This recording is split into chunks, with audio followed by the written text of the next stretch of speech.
Hello. Today I'm going to be exploring the topic of contingency, which is one of the ideas that I go into in my book, my ongoing book, Philosophizer. I've described it as forthcoming, but I think that's a little bit premature because I actually don't know whether the book is finished or not. Currently it's about 40,000 words, and originally I imagined it could be 120,000 or 80,000. And the metaphysics only gets going in the last quarter. But the book seemed finished because it was more about the person asking the question. It was more about the search and trying to convey to a reader what that is like. But a lot of people complained that there wasn't enough metaphysics in it, that they were a little bit disappointed that the book ended so abruptly. So I'm putting that on hold, and I'm going to continue exploring ideas from the book, as I said. And the idea I want to talk about today is contingency. It seems to me, in fact it's much clearer to me now than when I started writing, that contingency is the problem of metaphysics. If you're looking for a metaphysics, a theory of existence, then the thing that is foremost on your mind is, why are things a certain way? Why are they just a certain way and not some other way? And the most well-known expression of that question is, why is there a world at all? Why is there a world rather than no world? Why is there something rather than nothing? I think, well, in fact I'm absolutely pretty sure that it's a mistake to think that all questions of contingency resolve into that question.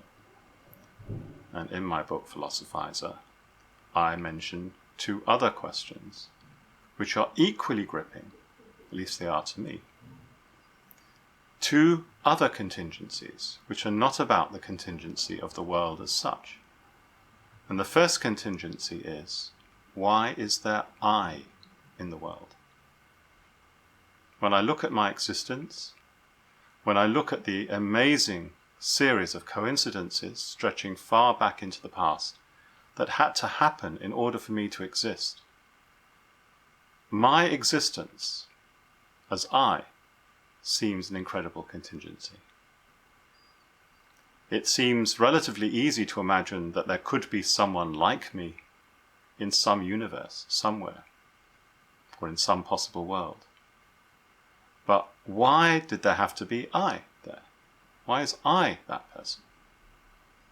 Now that's kind of not a precise expression of the problem, and that's one of the issues, is to find a precise way of expressing that. And in my previous book, Naive Metaphysics, I had various goes at that.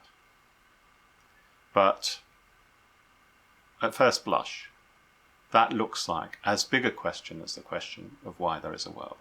Why is there my world? That's a different question from why is there the world. And there's a third question, which I know some people just won't get. And there's argument about this too. But the third question is, why is the time now? And I don't want to put any heavy metaphysical emphasis on now, how do you define now, how long is now, etc. Let's just say today is Sunday. Why is today Sunday? Well, today is Sunday because yesterday was Saturday. Why was yesterday Saturday? Because the day before that was Friday. And obviously, let's talk about the dates, 23rd, 22nd, 21st, whatever.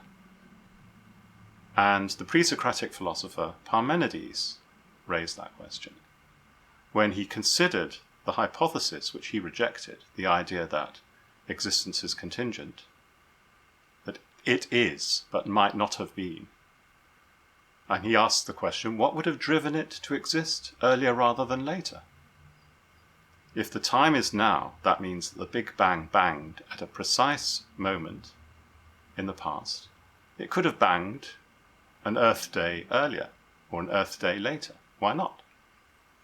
And I said that this is, controversial because Professor Hawking has wrote a book, quite a well-known book called A Brief History of Time, where he makes the claim that time only exists after the Big Bang. The Big Bang brings into existence space and time. That's a physical theory. It's not necessarily true. I know at least one well-known philosopher of science, Richard Swinburne, who would argue that it's possible to defend an absolute conception of time, although not of space. That's just an aside. But anyway, again, at first blush, it's gripped me all my life. It's incredible that the whole of my life has led up to this moment. What is special about this moment? Nothing at all. This moment is no different from any other moment. I mean, its content is different, obviously. I've never been in precisely this situation before. I've never done this video before, unless Nietzsche's theory of eternal recurrence is true. That's another thing. I've been into that before. I've never been here before, and I will never be here again. And that's the thought that people can find gripping. And one way to explain that thought is that it's a contingency. It's just an incredible, unexplained fact that the time is now. Of course, the time is always now. Every time gets its turn to be now. But it still leaves that question of contingency. So that's, to me, there are three contingencies, not one contingency. The contingency of the world, the contingency of I, and the contingency of now. And the challenge for metaphysics is to account for contingency.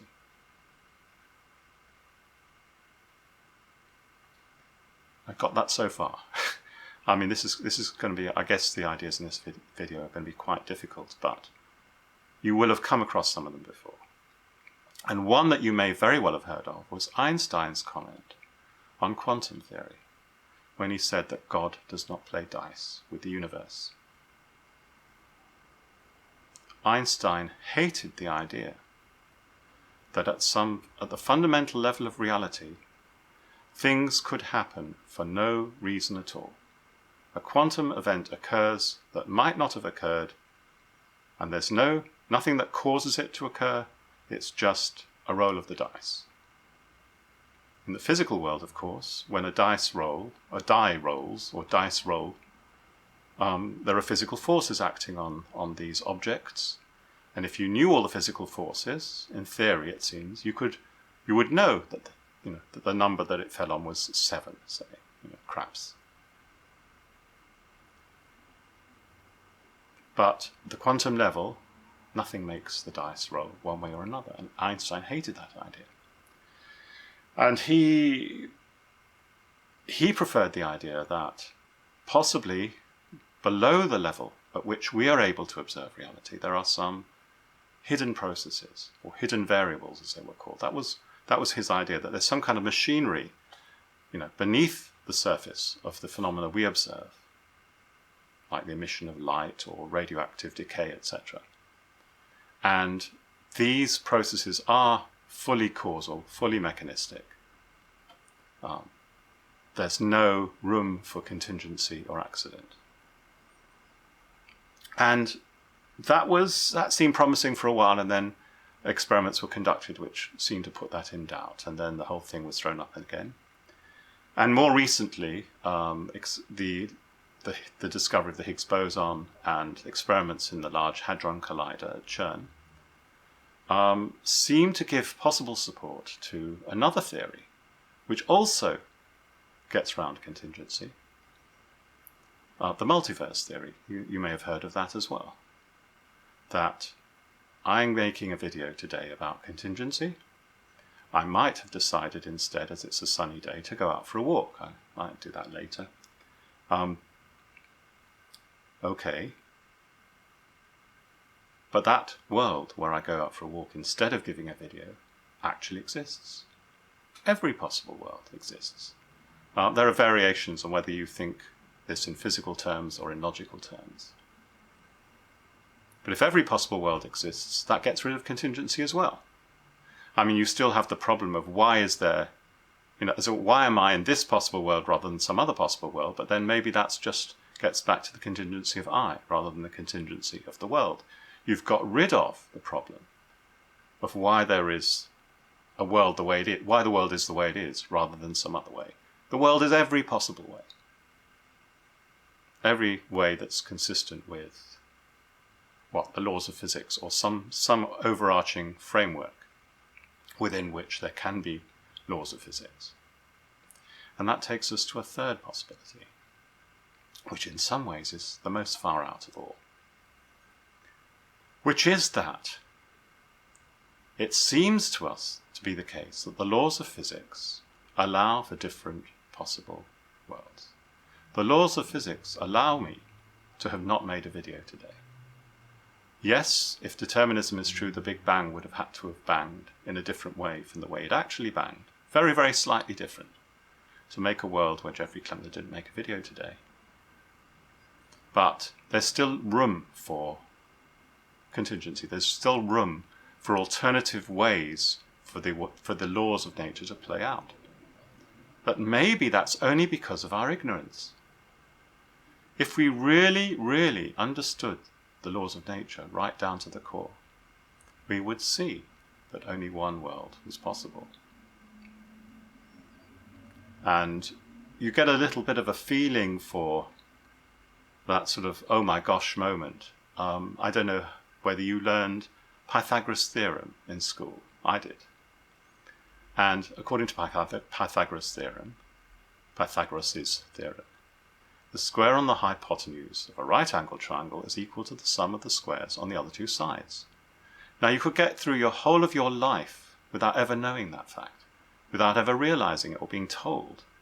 Or you might, you're playing around with, floor plans or something, and you suddenly discover this. You think, wow, this is an unusual right-angled triangle. The sum of the squares on the other two sides are equal to the sum of the square on the hypotenuse. Then you do another right-angled triangle. Wow, the same again. Exactly. And it's only when you're shown the proof, which is a very clever construction, which was the Greek mathematician Pythagoras first did this, that you actually see with your eyes why this must be so. So what looked like contingency suddenly reveals itself as necessity. So maybe what looks to us like contingency is really necessity. It's just that we can't see it. Mind-boggling.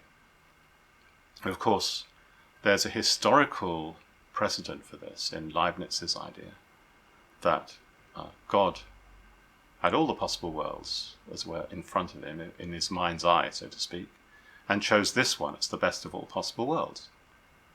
But that's kind of, it's best according to some criterion that God applies, morally the best or whatever, has the most positive value over negative value or whatever. But that's not the same thing, because that's down to some super being's choice. So to me, that's a rather crude and less interesting metaphysical theory than the one I've just described, which is just just sheer speculation, because we don't know. So I'm going to say that I agree with Einstein, and but unlike Einstein, I'm not talking about physical theory, I'm talking about existence itself.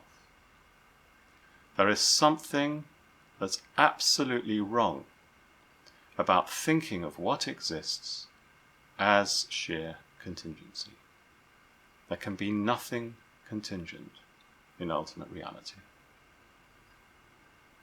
I feel that, even though, apart from all, the various possibilities that I've described, I can't prove it. It seems to me that it's part of the idea that the world must add up at some deep fundamental level, maybe at a level that we will never be able to fathom. It must add up, there must be a reason. As Hegel said, the rational is the real, and the real is rational. There's no room for any deviation from what logic demands. And anyone familiar with mathematics will know that you can get the most incredible complexity out of logical deduction. That you don't need contingency for complexity. So maybe this complex world is necessary. It's just that we can't work out why. I don't know if that's true or not. But what I do know is that any account of the world as being necessary has got to include I and now, which makes it very baffling indeed. And I'm now talking about where I've got to in my inquiry. I'm not sort of expounding on something that I know, or even something that I've written. I mean, the book talks about this, but it doesn't get, past this point. This is where I am now, basically, trying to figure out a way of conceiving of reality that gets over this massive objection. I call it the Einstein objection, even though he was talking about physics. The universe cannot be like a pair of dice. I'll leave it there.